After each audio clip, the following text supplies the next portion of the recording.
environmental anthropology and has written about Paraguayan environment, agriculture, and bureaucracy.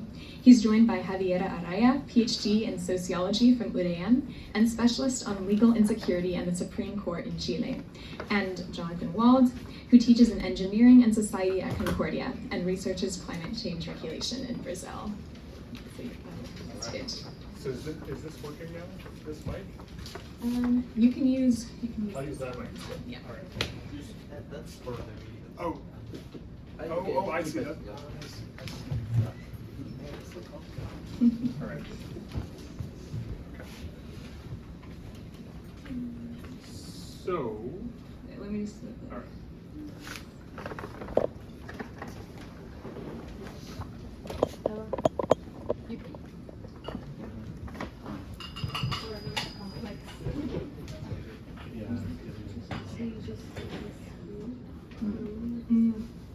There we go.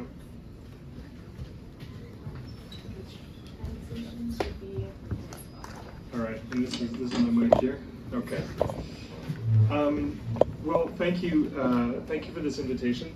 We so the three of us are going to present as one sort of group, and the idea here was to, on the one hand, to kind of hack the general panel format, but also to try to give a sense of the spirit of collaboration that we've been trying to work with for the last little while. Yes. All right. We haven't quite arrived.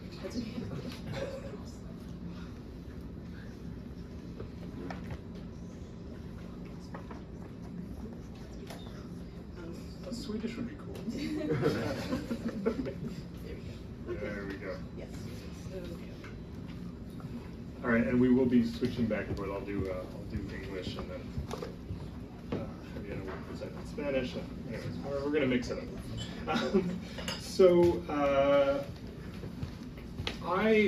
I've been part of RÉLAM for a little while, and definitely part of this community. But I don't necessarily think of myself as a Latin Americanist, and this is partly just coming from a position of not thinking of either Latin America or even the places where I have studied that are in Latin America as the objects of study themselves. I was involved in a project recently with a whole bunch of other scholars who sort of think the same way, in which we were trying to think from a Latin American experience. So what I'm going to try to do to present today is a little bit what that project was about, and it's more than anything else, it's an invitation to look at the publications that came out of it. But basically, this started in 2018 as a collaboration between me and Andrea Ballestero, who is an anthropologist at the University of Southern California, and Eden Medina, who is a historian of science at MIT. And we were actually responding to the North American kind of crisis of truth that followed the Trump election, and all this kind of story about alternative facts that were swirling in North America as kind of this epistemological crisis that seemed to be engulfing a lot of university chatter, particularly in the US, but in Canada as well. And what we felt at the time was that that story didn't really feel like it fit a Latin American understanding of what facts and knowledge was about. So there was something about this epistemological crisis that was specifically North American, in which facts were expected to be these timeless little vessels of truth, and that suddenly they could no longer be depended on to guide modern life and politics in a predictable, progressive manner. And that seemed to be where this kind of fear was coming from. So we thought it would be an intervention in that debate to try to write histories of facts that came from other places. And because we were all working in Latin America, we convened a number of researchers, anthropologists, historians, sociologists, legal scholars, literary scholars, who worked either in the Caribbean or in different parts of Latin America to think through these kind of alternative genealogies of facts and to see if we could think through histories of facts differently. So we eventually created two publications. So one of them is in Tapuya, which, if you don't know, is this great journal, Latin American Science, Technology, and Society, currently based at UNAM in Mexico. and completely open access. And the other one that we put together was a series of more kind of blog posts for the Society for Cultural Anthropology. We chose both of these because they were open access, but also because they would simultaneously allow us to publish in English and Spanish and Portuguese. And that, given the conversation this morning about the politics of publishing, I have an awful lot to say about how complicated that was, and how the idea of trying to open up these discourses across a couple of languages brought up amazingly sort of subtle hierarchies in what people conceived of as the language in which they wanted to join these conversations. So what we ended up with actually was most people, even the Spanish speakers, wanting to publish in English first, and then getting translated back into Spanish, and sort of long conversations about what that was about. But anyways, these two publication venues, we really appreciated the fact that they allowed us to publish simultaneously in these languages and made it open access to try to keep this as open as possible. Very briefly, I'm not going to talk about all the stories that are involved in here. There's sort of 20 across the two platforms. But to say that they offer this kind of understanding of the possibility of truth in politics that comes from a place where people have always assumed that facts are fragile, that they are made, that they're nurtured and neglected, that they're enlisted to politics, that they're borrowed in rhetorical fanfare. And in these stories, facts promise justice and development, as one might expect, but never without this kind of ironic tinge to them. So the sort of thing that would never enter into crisis because everyone knows that they're always on the point of failure all the time. They prop up empires, they hint at the absurd, they inspire art. They're material, they can also be frozen, hidden, allowed to rot. This isn't to say that the facts in these stories cease to be tethered to an idealized approach, and in fact, as Fernando Domínguez Rubio, who wrote one of the afterwords, says, no matter how stretched and flexible facts become,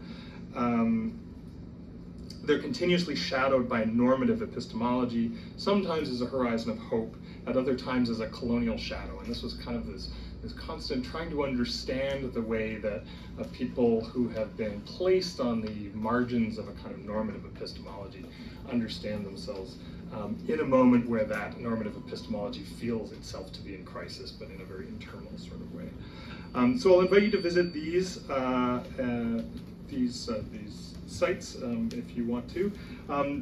But I'll just say, before I pass it over to Javiera, who was one of the contributors to it, that the motto of our conversation ended up being Los hechos nunca andan solos. So facts never walk alone. Facts may be necessary, as Domínguez Rubio suggests, but they're never sufficient for the project in which they're enrolled. And these stories from Latin America offer alternative genealogies of facts, and we hope create a space for more open and hopeful conversations about facticity than those that tend to be foreclosed by discourses about panic and crisis. So I'm going to ask Javiera to come up, and both Javiera and Jonathan are just going to give brief snapshots of the contributions that they made to this. Pass this over. We'll change the language. Y tu diapositiva debería estar la próxima.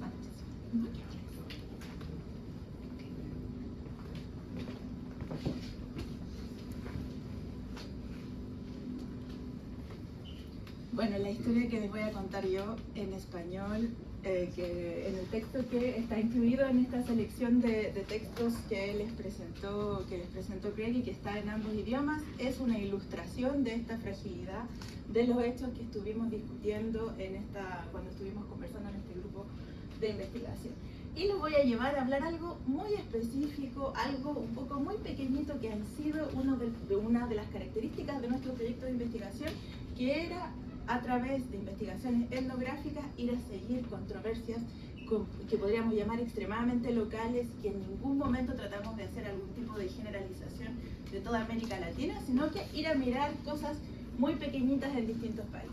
Y lo voy a llevar a lo que yo estudié y que fue una gran fuente de frustración y de perplejidad, y que es el robo de autos o de vehículos en Chile, que es mi país de origen. Yo, como etnógrafa, mi objetivo de investigación en este proyecto de postdoctorado era saber cómo la policía y los fiscales y el sistema de justicia penal, yo soy una investigadora, una socióloga del derecho, buscan los autos robados en Chile. Una investigación etnográfica que en principio no tenía que ver nada con cosas de cifras cuantitativas, como el gráfico que ustedes ven ahí, acompañado de este emoji que representa cómo me sentí cuando llegué a hacer este proyecto. Como iba a hablar yo de robo de vehículos, dije, ok, tengo que escribir en la introducción y en el contexto de mi artículo de mi investigación, el contexto. Cuando hablamos de contexto, todo el mundo quiere saber un poco de cuál es la extensión del fenómeno, es algo grave, no es algo grave, ¿qué hacemos? Le ponemos números, datos duros. Ok, dije yo, antes de ir a hacer mi investigación etnográfica, y dije, ¿dónde puedo encontrar las mejores cifras que pueden decirme en qué medida este fenómeno del robo de vehículos en Chile, que si uno está en Santiago y ustedes hablan con cualquier persona, todo el mundo piensa y tiene esta percepción de que es un fenómeno extremadamente grave y que en cualquier momento a uno le pueden robar el auto? Dije, yo tengo que ir a mirar las cifras. Dato duro, ¿a quién se las pido? A la mejor fuente, que es la policía, y la policía que la entrega al Ministerio del Interior. Entonces fui, después de muchos esfuerzos, autorizaciones, correos electrónicos, pedidos de ayuda, llegué a la conclusión y llegué a esta cifra. Esta cifra de robo, creo que... de robo de vehículo motorizado que me entregó el Ministerio del Interior, y llegué a hacer este lindo gráfico con colores y con años, donde podemos ver que, de hecho, cuando creamos las mejores cifras sobre robo de vehículos en Chile, vemos que no han necesariamente aumentado. Hay que tomar en cuenta, yo etnógrafa, no especialista de estadísticas, hago este gráfico basándome y pidiéndole ayuda a los expertos, quienes me habían dicho además, Javiera, no tienes que ir a mirar los números absolutos, sino que tienes que ir a mirar la tasa de robos, es decir, comparado con la población. Pero ni siquiera eso, tienes que ir a mirar la tasa de robos comparado con la disponibilidad de todos los vehículos, porque mientras más vehículos, más posibilidades de que uno se lo robe. Llego entonces con mi lindo gráfico con colores que muestra que, de hecho, aquí estos son los robos violentos según la categoría jurídica, distintos tipos de delitos que entran en esa categoría, y estos son los robos no violentos de vehículos. Mi gráfico entonces muestra que no necesariamente el robo de vehículos ha aumentado. Yo, un poco feliz de haber generado este gráfico después de todos mis esfuerzos y tratando de contrarrestar esta percepción generalizada de la población de que el robo de autos o de vehículos es lo más común en Chile, llego con mi gráfico a presentárselo a todos mis interlocutores en el campo, en mi terreno, los que eran policías, fiscales, trabajadores, burócratas de distintos ministerios y organizaciones involucradas con la prevención del delito. ¿Cuál es el problema? Nadie me cree. Después de todos mis esfuerzos mostrando y generando las mejores estadísticas, el dato más duro sobre robo de vehículos, empiezan a cuestionarme y me dicen, pero eso depende de cómo la misma policía ha registrado los robos de vehículos, por lo tanto quizás se equivocaron. Esto probablemente no toma en cuenta otras cosas. Aquí hay un problema del cálculo que hiciste. En fin, me encuentro entonces en todas estas conversaciones que ese dato que yo creía tan duro, que me costó al tanto llegar y que en teoría moviliza toda ese imaginario de las estadísticas como la mejor forma de creación de conocimiento y de hechos, en realidad lo único que me permite es tener conversaciones frustrantes en que lo único que compartimos con mis interlocutores es la misma sensación de que no podemos confiar en esos mismos datos que tanto me costó producir. Muchas gracias.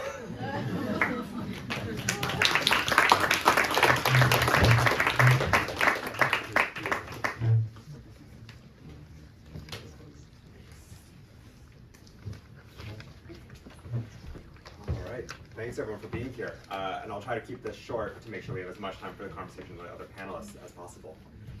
So this project for me really came out of a set of frustration that came up as an ethnographer working with Brazilian climate scientists, finding that they really did not share the same kinds of problems that were assumed from the global north.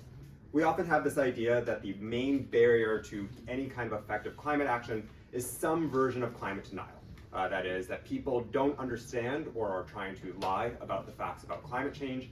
If we were only, as climate scientists, able to convince these people, open their eyes, then the assumption is climate action would follow. This does not happen in Brazil, and was not the primary concern shared by the climate scientists with whom I was working with in Minas Gerais. During the Temer administration, there was a bit of a cautionary tale that emerged. So Brazil did ratify and enforce, attempted to enforce the Paris climate agreements made earlier. And during the signing ceremony, Temer was very open and proud about Brazil becoming a leader in climate change, acknowledging that the climate crisis was a real and pressing concern, stressing the need for immediate action, and on some level positioning Brazil as the potential recipient of a large amount of new economic investment as a clean energy leader, biofuels, green economy, a lot of various ambitions in the background. As you may know, much of that never really materialized. When I would speak to climate scientists, I'd ask them, so, what are they denying? What do they not understand? And what I'd be told is it was not a question of denial, it was a question of priorities. Now, this should be a cautionary tale, as I said, in part because it means that even if we were somehow magically able to convince large portions of the world that climate change is real, that it's pressing, that it has various dynamics, there's still going to need to be the question of the value or the priority of knowledge itself. What do the facts actually accomplish? It is not enough simply to convince people. Now, this is in part producing a bit of a trap for climate scientists. After Temer, Bolsonaro was elected to office, and the Bolsonaro administration generally has taken the position, or took the position, of more open denial, more obfuscation, otherwise suppressing bits of climate information. And this has led to the trap, the idea that if you could get over that issue, things would be better. But the Temer administration's deprioritization of climate change implies that there's going to be further steps to be taken. That said, the Bolsonaro administration was very strategic about its denial of climate science. It worked with scientists who it was able to manipulate, pay, or otherwise ideologically make allies with, to produce a series of fake scientific controversies. This has been explored by work in Tapuia by Rayoni Rajau, who is the current Minister of Deforestation Policy for the Brazilian government under the Lula administration. And that clearly indicates that they are not trying to ignore scientific production, scientific institutions, and simply make this a question of brute force and power.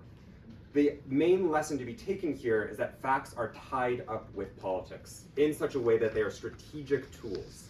We need to be very cautious and strategic about what kinds of questions we are answering. And once we arrive at those answers, to think through what that information is actually going to accomplish, who we are communicating that to, what we hope to accomplish with that knowledge, and what steps need to be taken for the scientific community to effectively implement those solutions. It's not just enough, as I say at the title, facts are not enough. Not just enough to convince people of these points. We need to be strategic as a scientific community in what is done with that information. With that, I will pass to, who's next? Oh, okay, sorry, yes, please.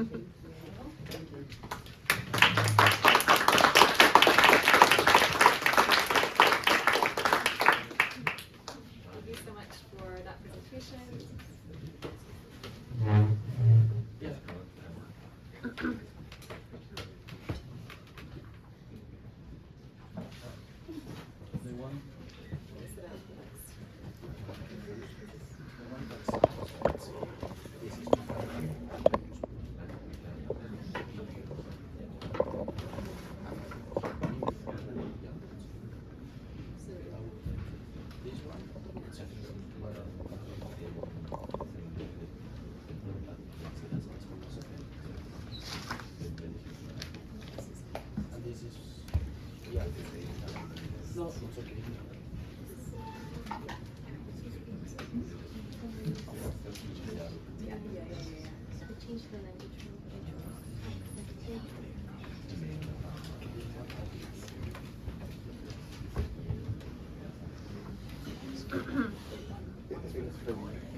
Okay, apologies for the difficulties with the subtitles.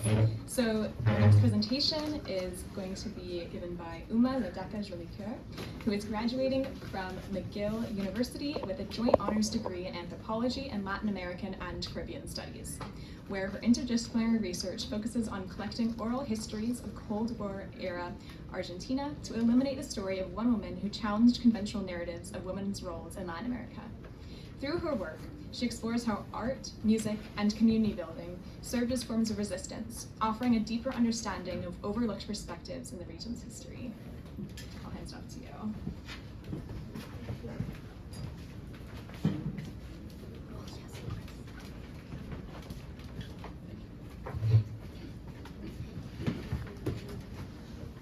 Hello everyone. I want to begin my presentation by telling you a bit about what brought me to the discipline of Latin American and Caribbean Studies. In my first semester at McGill, I enrolled in a Hispanic literature class and my life changed. Not because everything I was learning was new to me.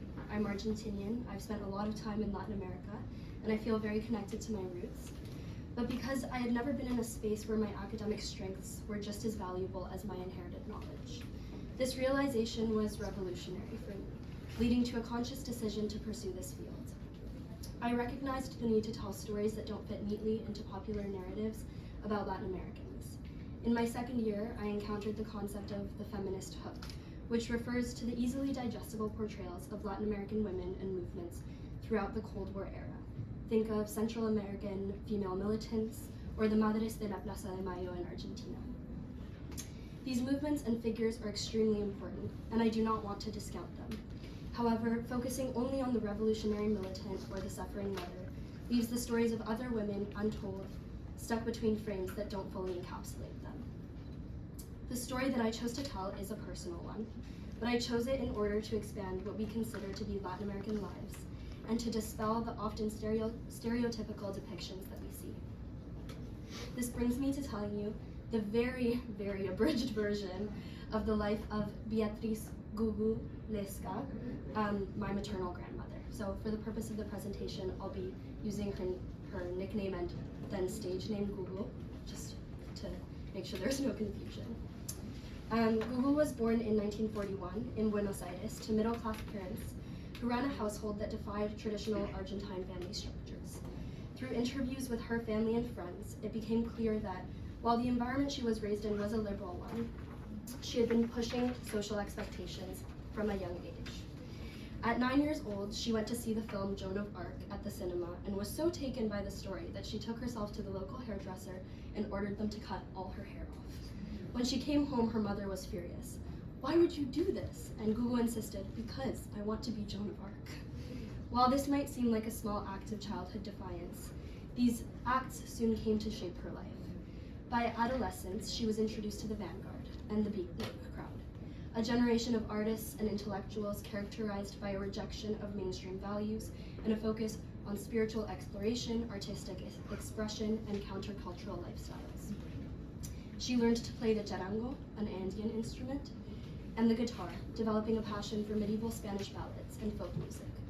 Her artistic talent deepened under the mentorship of Juan Valle Planas, a surrealist painter from the same group as Salvador Dalí and Pablo Picasso, with whom she apprenticed for the production of a mural in Buenos Aires. And this sketch here is from that era of her work.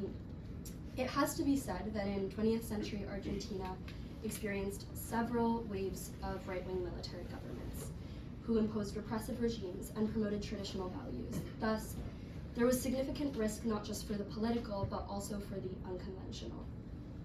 In those years, Gugu encountered Violeta Parra, busking at a Buenos Aires subway station. Violeta, who would come to be known as the mother of La Nueva Canción, the pan-Latin American movement that drew upon folklore and indigenous music to protest social injustice, Para eventually invited her to her hotel in Melancolico, a bohemian space akin to New York City's Chelsea Hotel, handed Gugu a guitar and asked her to sing, marking the start of Gugu's journey as the first interpreter of one of the most important figures in South American folk music. It was then that she began to frequent the Torcuato Di Tella Institute, where the artists and intellectuals that belonged to the vanguard and the musicians that would eventually found Argentina's national rock genre would convene.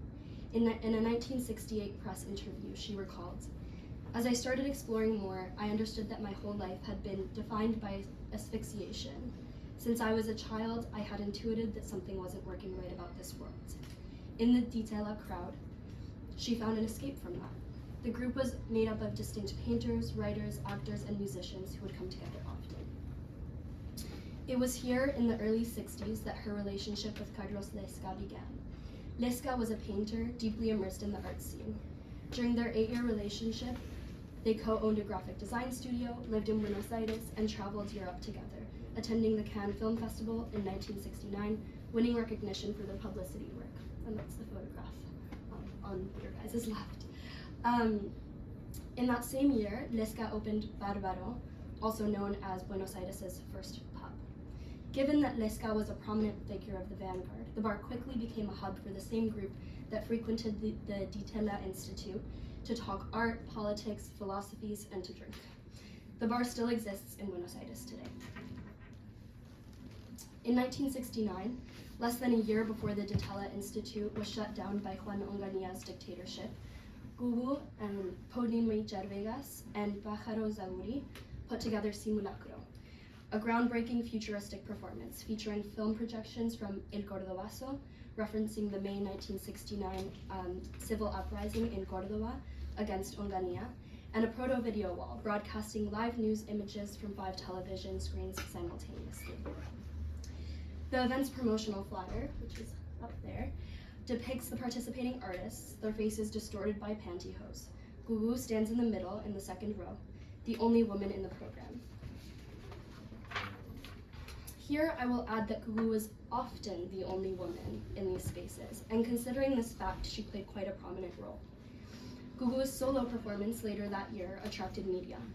One reporter acknowledged that Gugu's repertoire was what best defined her attitude. The choice of a repertoire is an act of recreation and transcendence, the article argues. The songs she chooses are rebel songs. They are poetries that narrate the rebellion of the soul, the body, and of life itself. Another reporter writes on the quality of her voice, and combines this with Gugu's own words that she does not intend to linger on the epidermis, but to enter the heart like a stiletto, singing in a way in which nobody can avoid listening to her. In a centerfold piece for an Argentine magazine, she shared her philosophy, revealing that a hippie manifesto from a US magazine had changed her life. When asked why, she exclaimed, "The world is being divided into systems and non-systems. What is already within the system no longer has any cure. It is unsalvageable. The system wants us to live muzzled. For this reason, I decided to live outside of the system, live in freedom, and defend the right that helps me be human. But be careful. I do not believe in violence or in politicians. I'm not with the bullet. I'm not interested. I'm looking for a new path."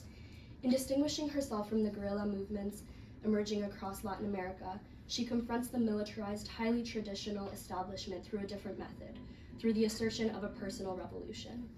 It also demonstrates her wish for communitas, a concept coined by anthropologist Victor Turner, which refers to a community defined by the transcendence of social norms and hierarchies, simply put, an attempt for a non-system. In the 1960s, this manifested as groups who created alternative communities through communal living, psychedelic experiences, and music, all of which emphasized immediacy, authenticity, and a rejection of materialism. This was occurring on a global scale, and for Gugu, her participation in the vanguard and beatnik circle provided a non-system lifestyle. However, she was severed from her community when Argentina's rising political tensions intersected with her personal turmoil. In 1970, she discovered she was pregnant with her first child. Lesca urged her to prioritize her career and suggested an abortion, but Gugu rejected this. In February 1971, Guadalupe Lesca was born, and within weeks, Lesca left the country, claiming exile, but effectively abandoning Gugu and Guadalupe. Many others in the group also fled, foreseeing the extreme repression that was to come in the form of the national reorganization process, a dictatorship that disappeared 30,000 civilians. In 1973, during a walk in the park, Gugu and a 2-year-old Guadalupe came across a group of chanting devotees from the International Society for Krishna Consciousness, also known as ISKCON, or the Hare Krishnas, which their temple had just opened up in Buenos Aires. Intrigued, they visited the temple with Kregg Jolicoeur, a young Montrealer and a prominent disciple of ISKCON's founder. Within weeks, Gugu joined the sect, moved into the temple, and fell in love with Jolicoeur. They married, and Jolicoeur soon adopted Guadalupe. And just right here, you can see Gugu and Guadalupe at about 3 years old. ISKCON was founded in 1966 in New York City by its Indian spiritual leader. Despite strict rules such as abstaining from meat, intoxication, and gambling, the movement resonated with many young people disillusioned by the state of the world and their governments. Its teachings, based on the ancient Hindu scripture, the Bhagavad Gita, emphasized helping others and utopian community living, appealing to the 1960s counterculture marked by civil rights movements and a general questioning of institutions. Thus, many early ISKCON members came from this counterculture, which had begun with the beatniks in the 50s and 60s and had culminated in the hippie movements of the 70s. Gugu's attraction to the possibility of a utopian, non-normative community is understandable, especially with her new reality of motherhood. Taking something like the Hare Krishnas, which provided her with a new form of communitas, and using it as a form of emancipation, was a way to create a rupture and make room for different possibilities. She also embodies the continuity between the beatniks and the hippies, straddling the two groups as she is the youngest of the first and the oldest of the second. Later, in 1973, the Buenos Aires temple was assaulted by the military, a moment that was decisive for Gugu. They had to leave Argentina. Jolicoeur, Gugu, and Guadalupe spent the next 18 years in Montreal, Vancouver, Los Angeles, and the Big Island of Hawaii, living in Krishna communities, where Gugu continued to work in creative fields, first as a jeweler for the Krishna deities, and then appointed by the sect's founder to run the Krishna Publishing House, which under her direction sold more copies than any of the major North American publishers of the time. She even had a stint designing the first CD covers for musicians in LA in the 80s. However, she faced challenges including extreme misogyny and the greater pulls of power struggles within ISKCON. In 1986, at just 45 years old and by then a mother of 4, she was diagnosed with stage 4 cancer. After a 10-year battle and her only time back to Argentina in 17 years, Gugu passed away at the age of 54. Even in her final moments, she defied the expectations of ISKCON, which had then become yet another institution, by refuting the sect's belief in samsara, which is reincarnation, and subscribing instead to nirvana, the breaking of the cycle. She chose a path of conscious dying with the belief that she could choose to never return to this plane of existence. As I mentioned, this is a very brief account of a life which is rich with many chapters, and a mere scratching of the surface of the deep dive I have done into the historical and culturally significant elements of this time period. My hope is that this simplified version of my final thesis provokes critical thought about how we perceive the lives of Latin American women from this era. Gugu's transgressions and life story provide a platform to discuss lived feminisms, those that are messy with contradictions and that don't always fit neatly into predefined categories. Thank you.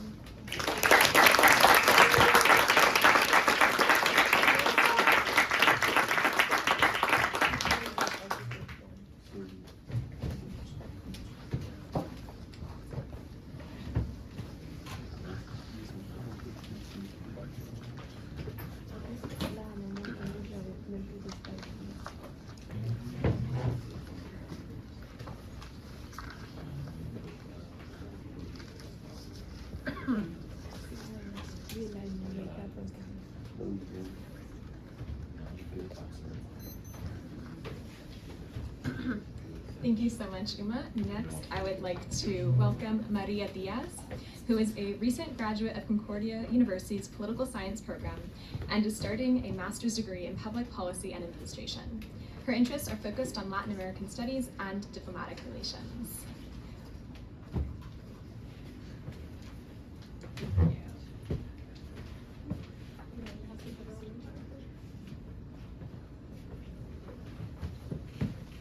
Buenos días a todos, mi nombre es María Díaz. Primero quería dar las gracias a RÉLAM y a CLASHSA por invitarme a hablar aquí, y también quería decir que esta presentación la voy a hacer en inglés porque mi investigación la hice en inglés, pero también obviamente puedo hablar español y me van a hacer preguntas en español sobre la...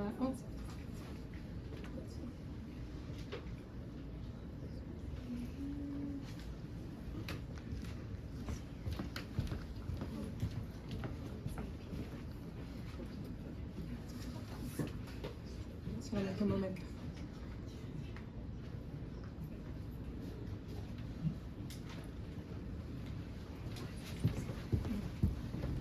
Perfecto. So today I'll be presenting the research I did for my BA honors thesis. I went to Concordia University, I did a BA in political science, and my thesis focused on the process of democratic backsliding in Venezuela, are particularly focused on party hegemony, failure of representation, and the rise of populism in the form of Hugo Chavez. I focused on the time periods between the 1980s and 2006. That applies to the era, like the decade of 1980s is when there were a lot of changes in Venezuela, and 2006 is the end of Chavez's first period. I set out to investigate how the rise of Chavismo was shaped by the failures of the Punto Fijismo period, focusing on how limited political representation and economic dependency on oil created an opportunity for populist appeal. In this presentation, I will make connections between my thesis, Latin American and Caribbean studies, and how I approach this field through my research. To me, Latin American and Caribbean studies mean critically examining how political, economic, and social dynamics intersect to shape the region's development and democracy.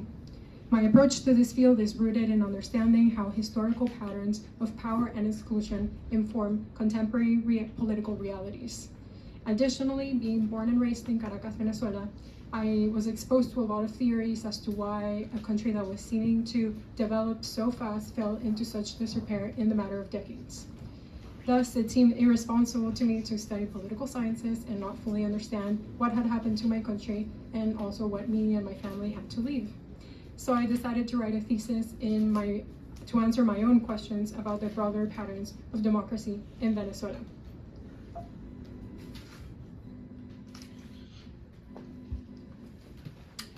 Latin American and Caribbean studies is an inherently interdisciplinary field. It draws from history, political science, sociology, and economics to understand how the region's complex past informs its present and future. For me, one of the critical aspects of this field is how power and exclusion impact political change. In many Latin American countries, including Venezuela, political institutions have historically been dominated by elite interests, leaving marginalized communities without genuine representation. What drew me to this field was a desire to understand why political transformations in the region often lead to cycles of hope and disillusionment. I wanted to explore how democratic ideals can be both pursued and undermined in the same political project. So, sorry. This perspective shaped my research on Venezuela and the rise of Hugo Chavez, since it marked a profound political shift driven by popular frustration with the status quo. My research, in order to connect this field, the field of Latin American and Caribbean studies to my research, I'll explain to you a bit of my thesis. First, the research question was the following. Did the democratic two-party system in Venezuela allow for the rise of Chavismo populism due to its limited representation and dependence on monetary benefits? I also examined how the transition from Punto Fijismo era to Chavismo reflected broader democratic shifts in consequences of political exclusion.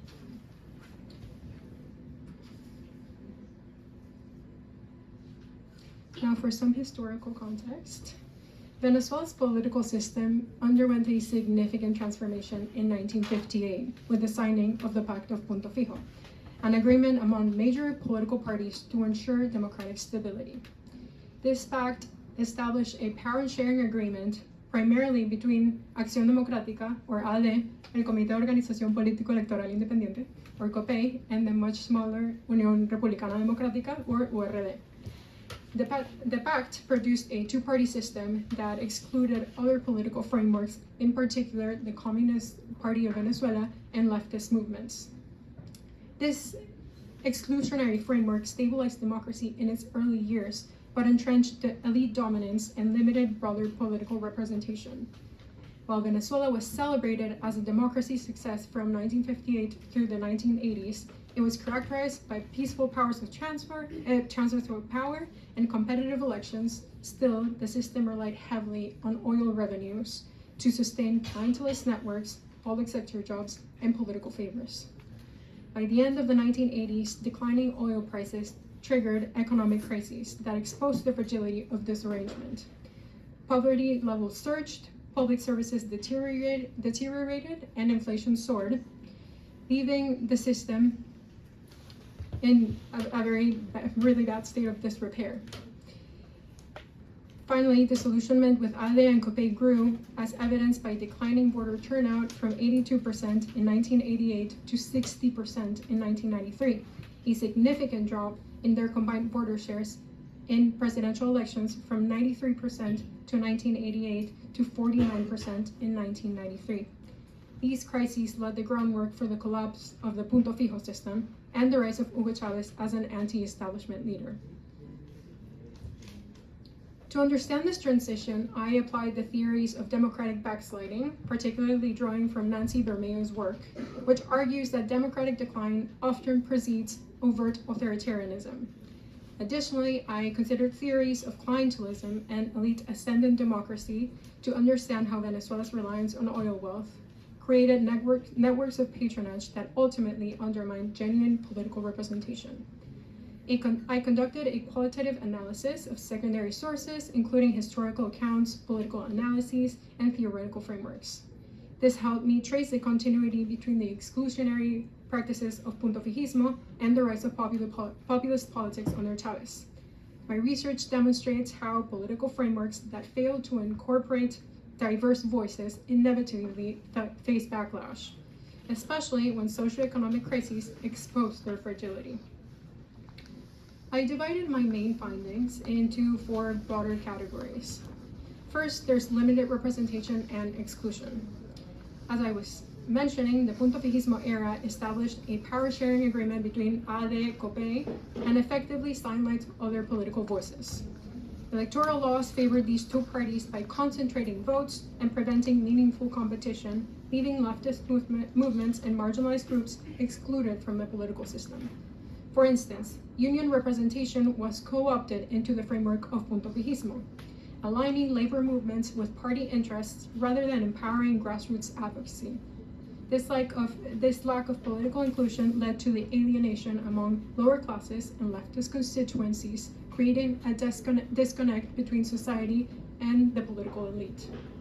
Second, we have economic decline and clientelism. The reliance on oil revenues created a clientelist system where political loyalty was exchanged for material benefits, public jobs, and subsidies. However, the economic crisis of the 1980s, driven by plummeting oil prices, rendered the system unsustainable. Poverty levels surged to 54% in 1989, with extreme poverty doubling from 14% to 30%. GDP contracted by 10% in 1989, and inflation soared to 80%, further eroding public trust in the government. The collapse of clientelist networks and the inability of ALDE and COPEI to address economic grievances left the public disillusioned, with broader turnout dropping dramatically. It's also important to mention that at some point the public turned violent against the government. This economic decline not only alienated voters, but also delegitimized the established parties, leaving a void to be filled by alternatives, which in this case would be Chavez. Third, there's Chavez's populist appeal.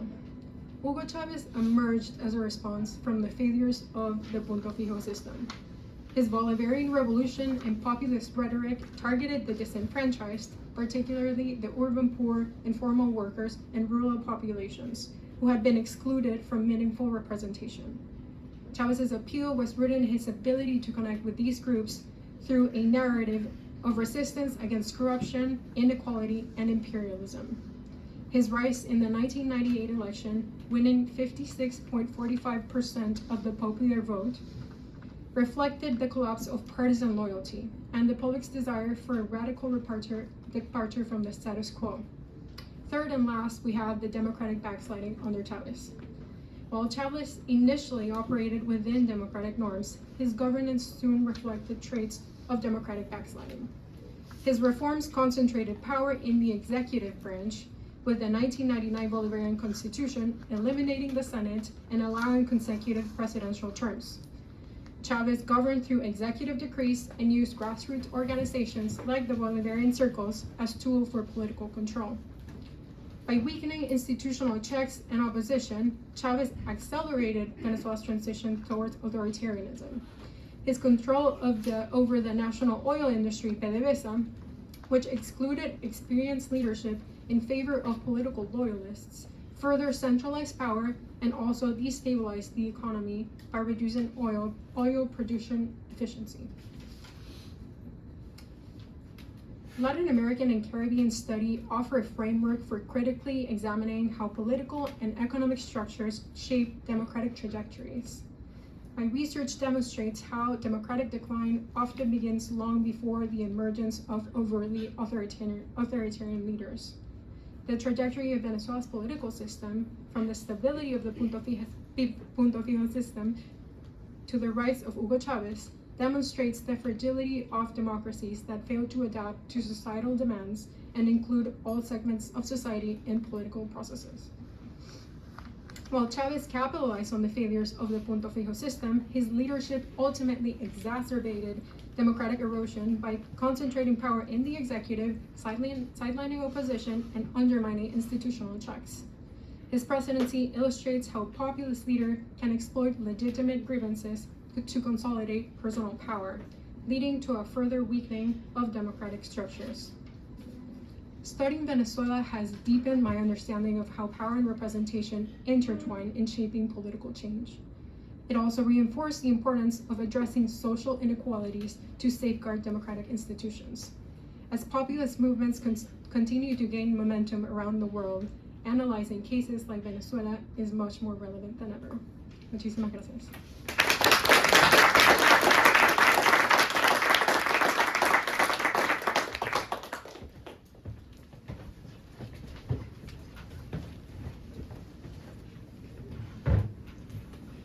Thank you, Maria. Now we have a question period from this. Anyone from the audience have any questions? Pueden ser en inglés o español. Yes.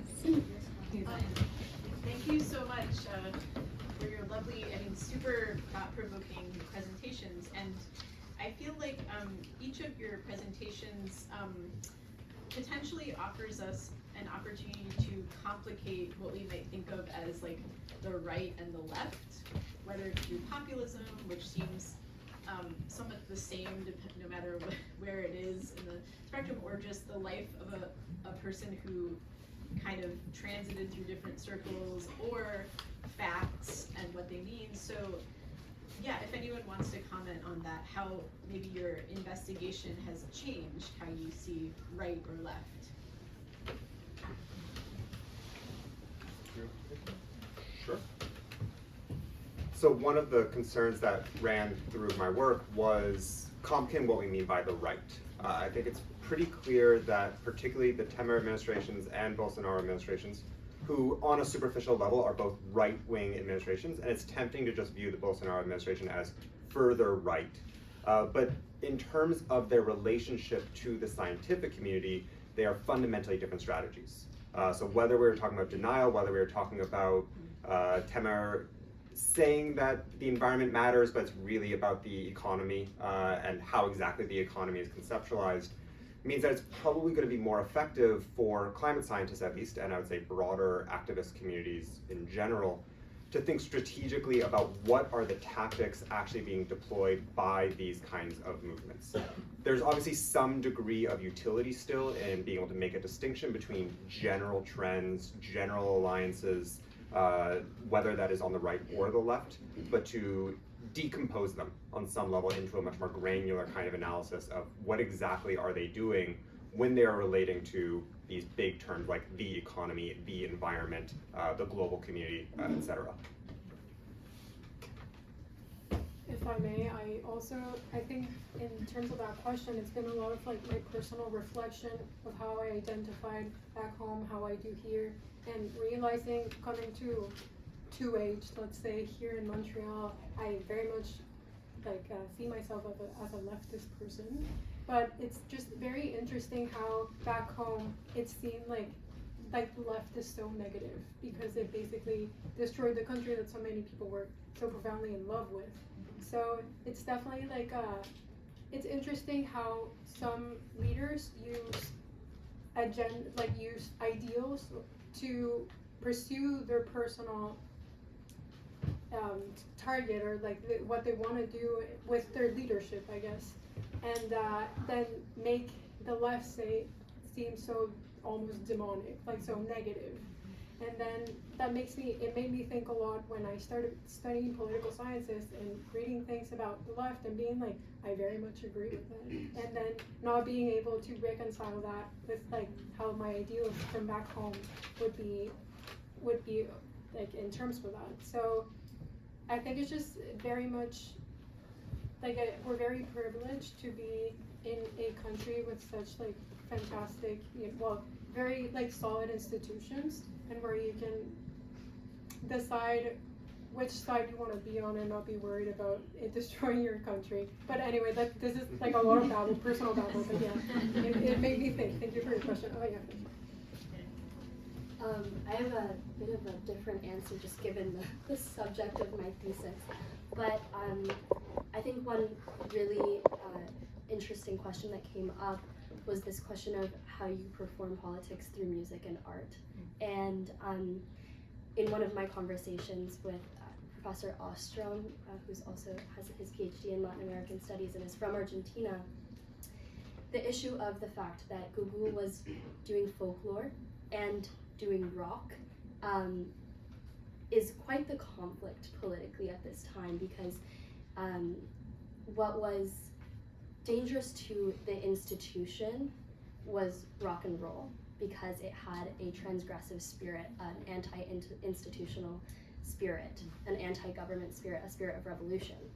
And then on the other hand, it was also dangerous to the people that were pushing for La Nueva Canción and folklore, and to have things that were very strictly Latin American. So in a lot of ways, she was kind of doing something that to two camps that were on completely different spectrums. One was this like indigenous popular music, and one where this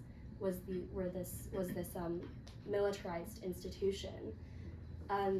She was transgressing both things by just performing certain kinds of music.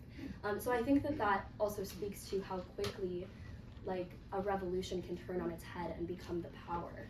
And I think throughout my studies at McGill in Latin American and Caribbean studies, I've seen that a lot. And there's one quote that I did have to leave out of my presentation, but it is in my thesis, that Carlos Nesca says in an interview, and he says something along the lines of, I believe that the day that the revolution wins is the day that you have to leave the revolution and start fighting against it.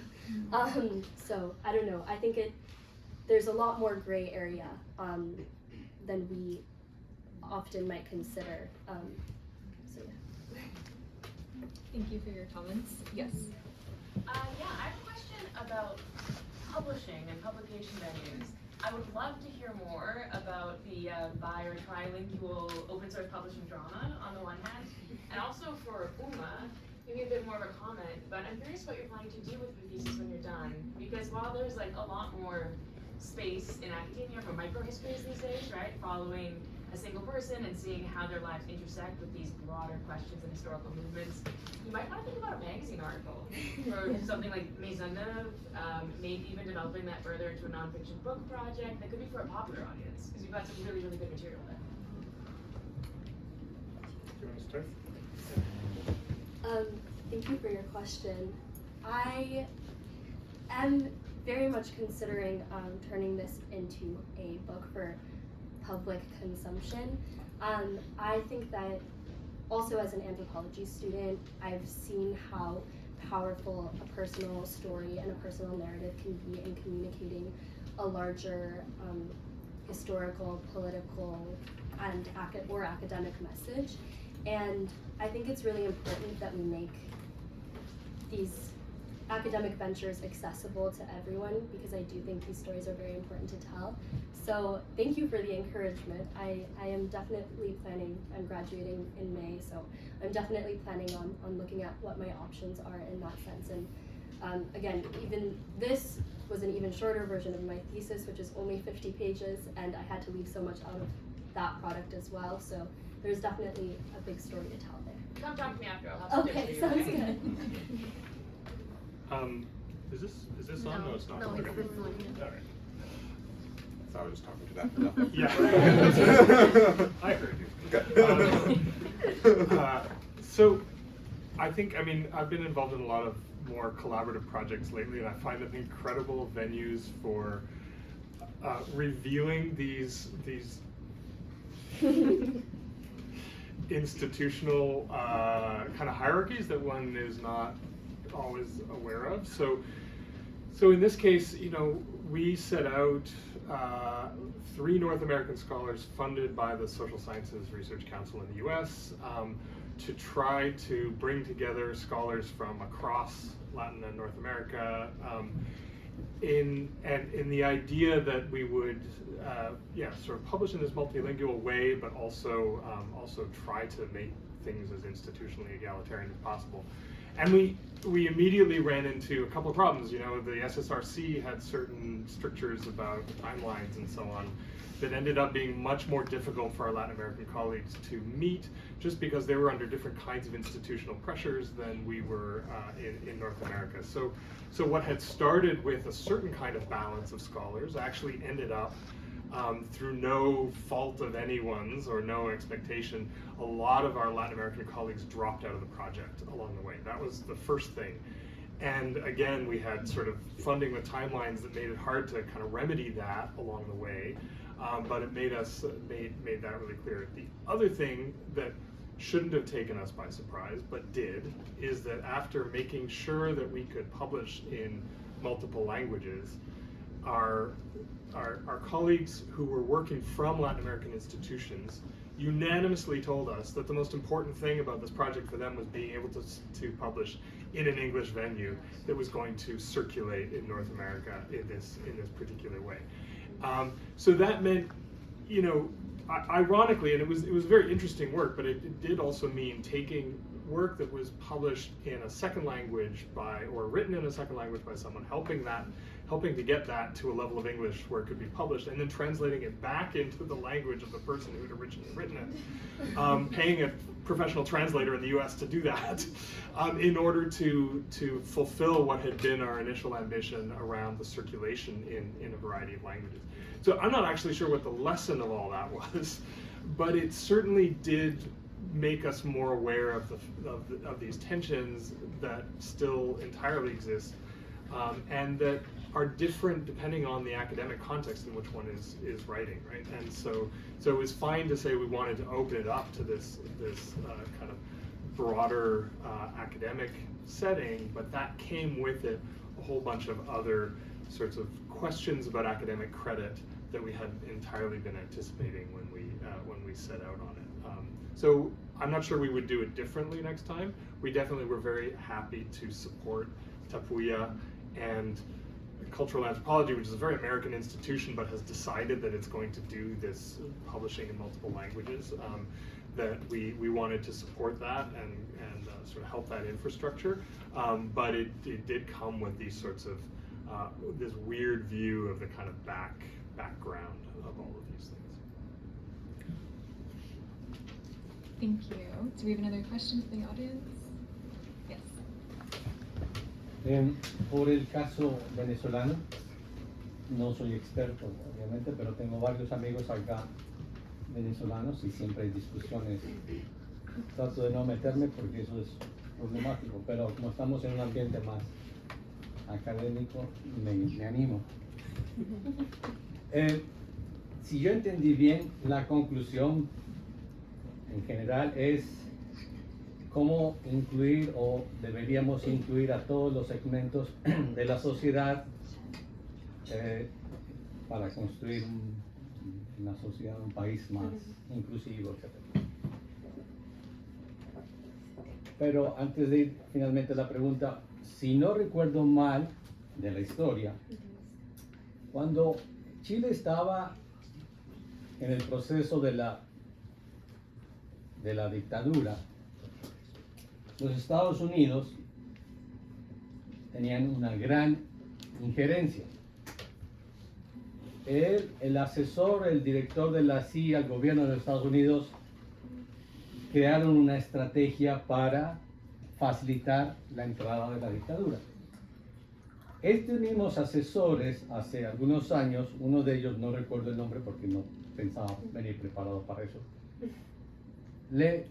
pensando en el caso en Venezuela, me puedo estar equivocado, es una visión de la historia, pensando en el caso de Venezuela, dijeron, Chávez tiene mucho poder en ese primer momento, está ganando mucho, hay que parar.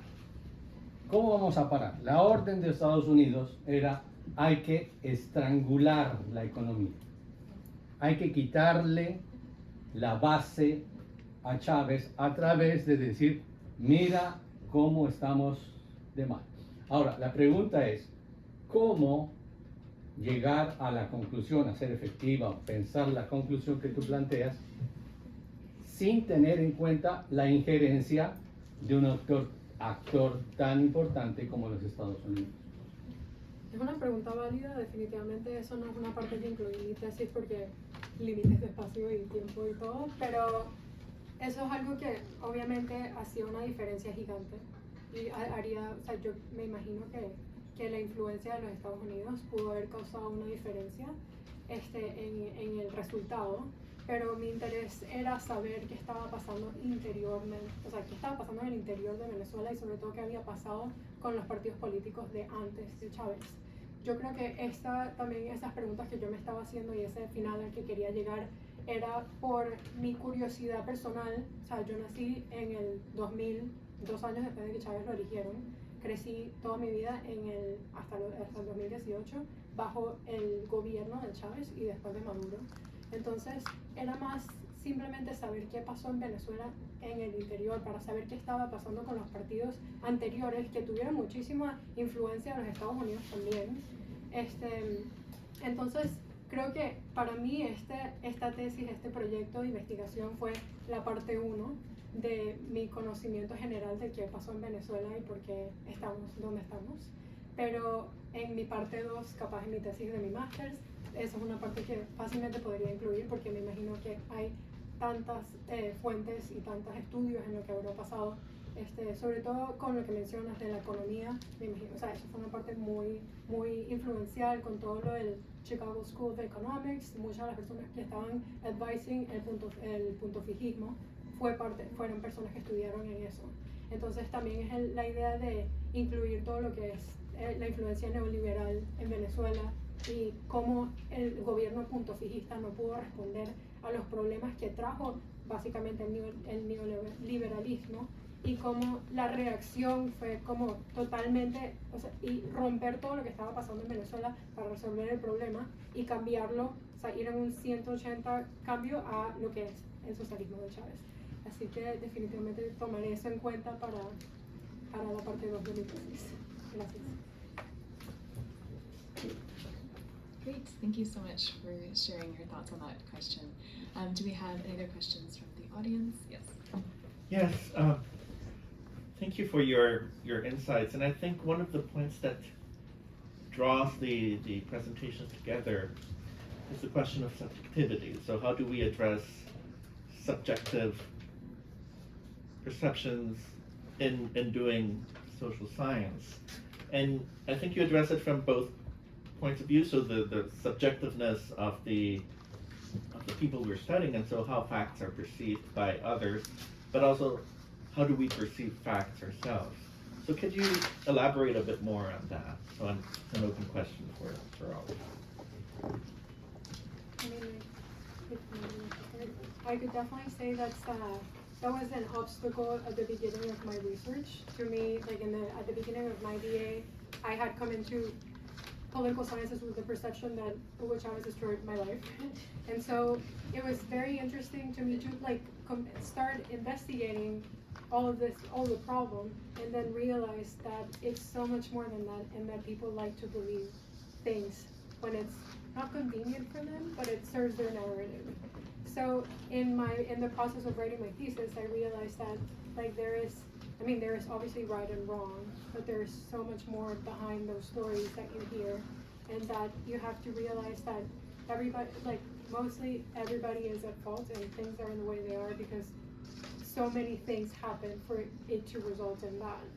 So subjectivity was of great importance when I was writing my thesis, because I had to keep reminding myself like the past wasn't perfect, and the fact that it seemed like it was going well, it doesn't mean that it was a good thing. So yeah, I definitely, that's a thing I had a lot of challenge with, but now to the point that I realized, and I could say through my entire thesis, it wasn't only Chavez's fault. So that's also something I thought I could develop much more, but those are my insights from my investigation.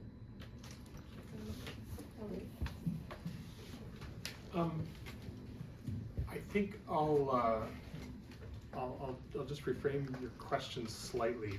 So we're coming from more of an STS background that wouldn't frame it in terms of subjectivity, and probably also wouldn't frame it in terms of perception, in the sense that there's sort of an underlying understanding within that STS tradition that facts are historically contingent to the extent that they're being produced and being tested in different kinds of ways, right? So what's less interesting is thinking, or what it tries to get away from, is understanding facts as something separate from perception, to which one simply comes as a perceiver, and rather as how is it that we make truths about the world that then, and this is what makes them facts, then stand up sort of beyond the conditions of their construction.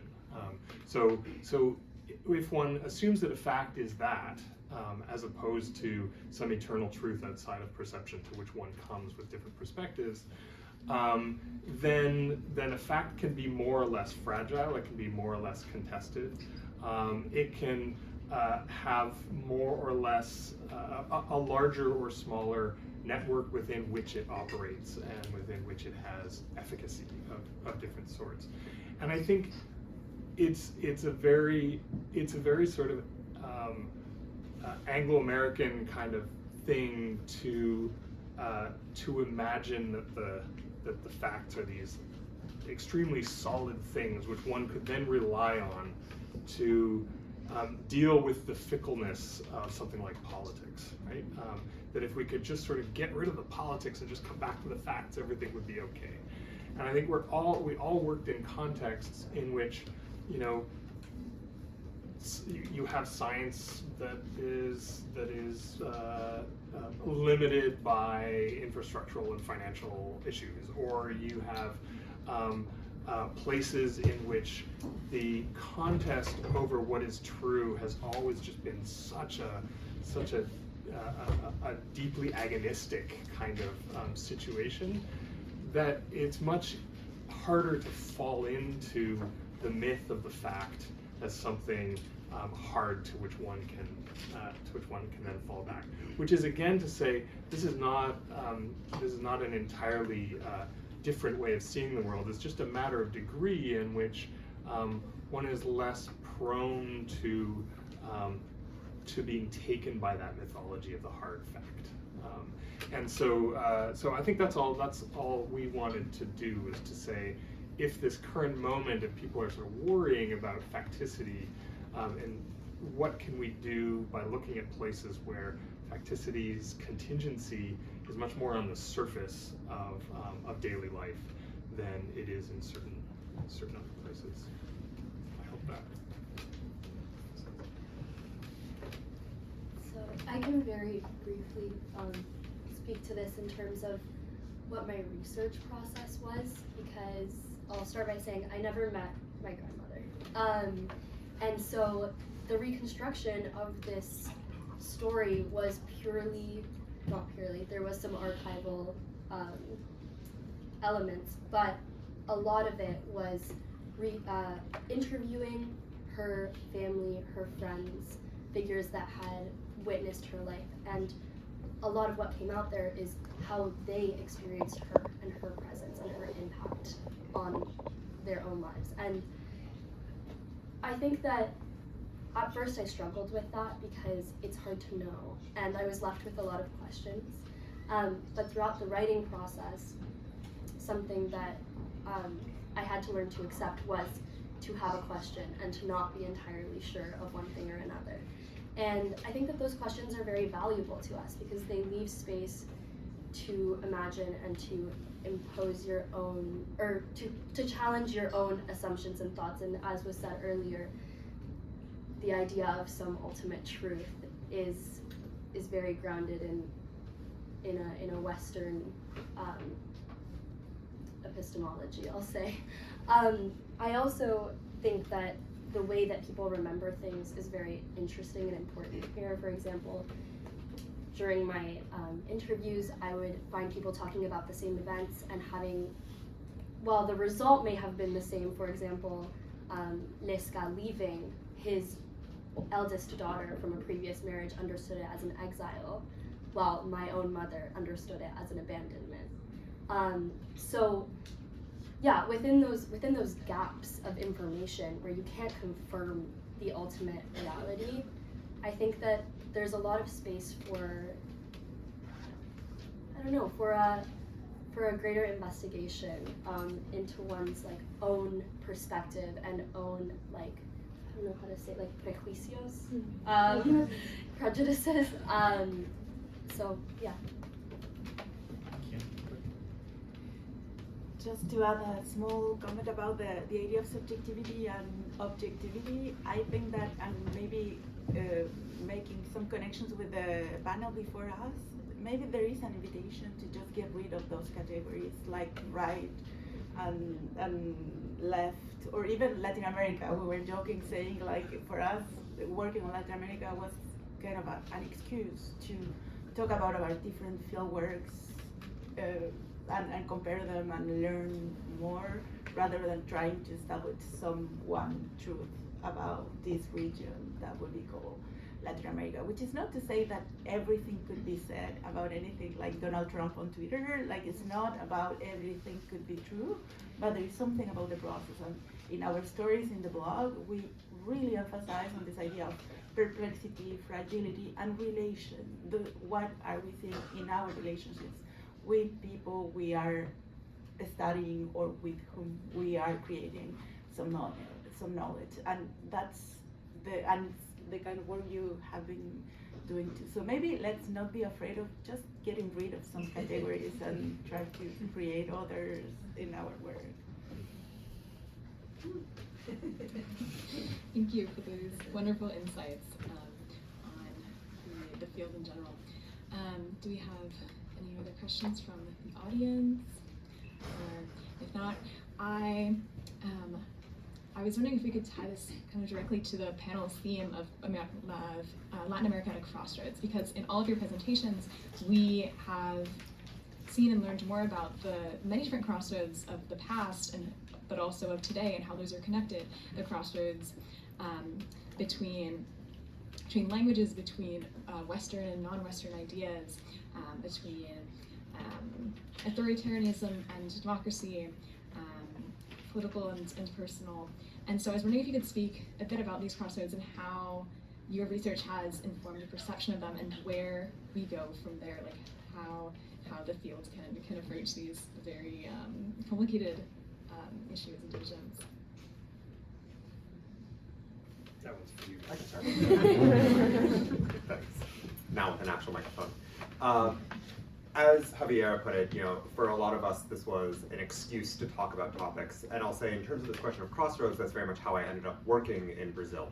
I was very adamant that I did not want to present myself as a Latin Americanist or Brazilianist. I have no family connections to Latin America or Brazil, and people who are much better qualified to be explaining Latin America or Brazil as an object of inquiry than me. I was interested in the climate crisis, and I view work in Brazil as a way of amplifying or looking at the front lines of the climate crisis. The Global South in general is both the areas that are being more directly impacted by the impacts of the climate crisis, as well as, with all sorts of resource limitations, much more proactive in dealing with it. And so in terms of this question of thinking about Crossroads, this is a crossroad that is not for Latin America, but it's a crossroad that is in Latin America as much as it is everywhere else. And I think there's a real value in what gets called in anthropology sometimes theory from the South. Generally speaking, this idea of looking at the kind of creativity and work that is being done in areas that are more likely to be overlooked in North American institutions for a lot more both pragmatic and speculative strategy and thinking about where we go. Again, not just as Americans, Latin Americans, Brazilians, Canadians, etc., but for anyone who is concerned worldwide in things like preservation of democracy or the climate crisis. Anybody else on Crossroads?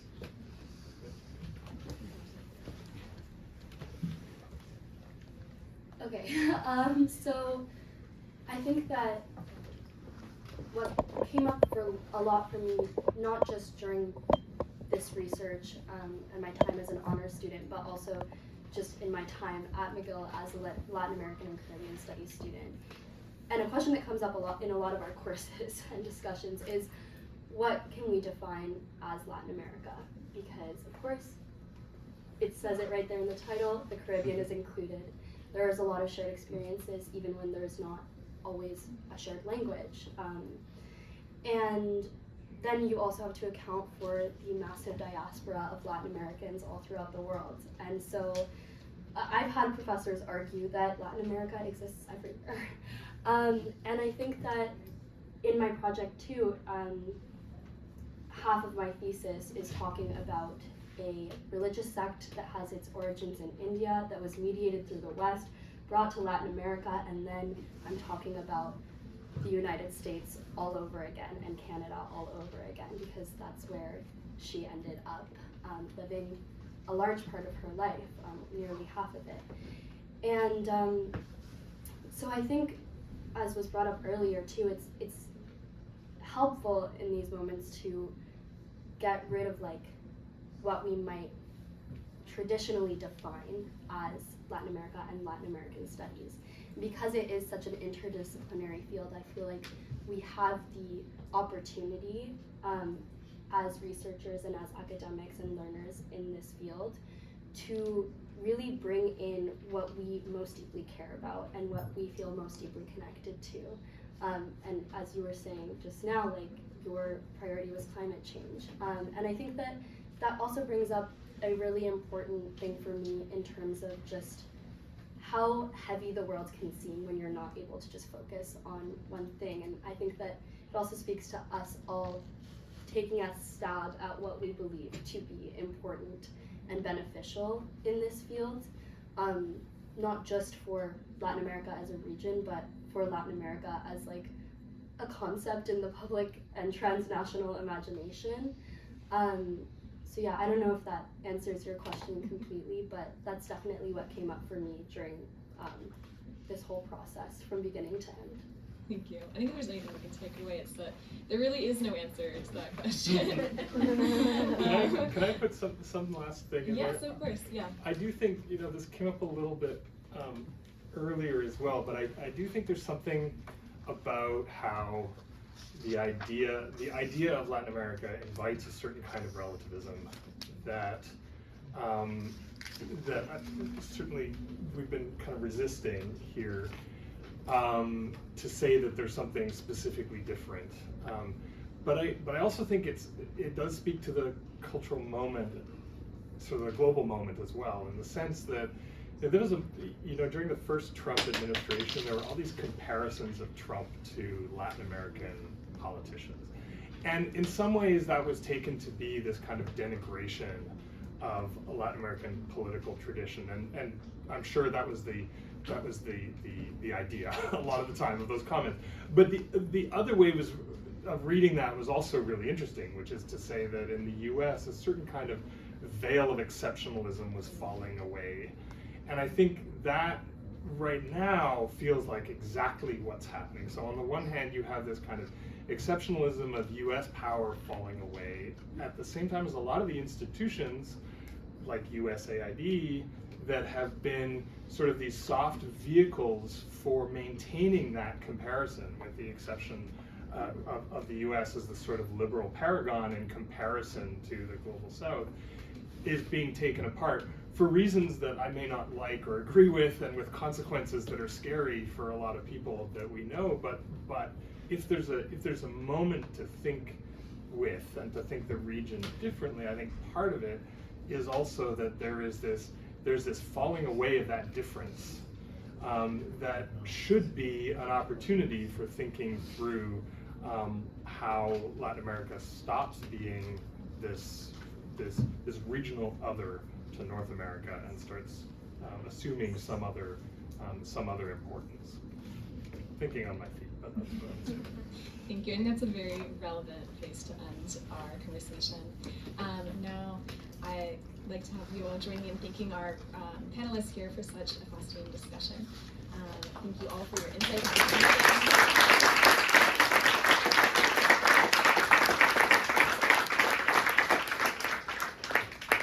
And we will continue after lunch, so you're all free to enjoy. Exactly.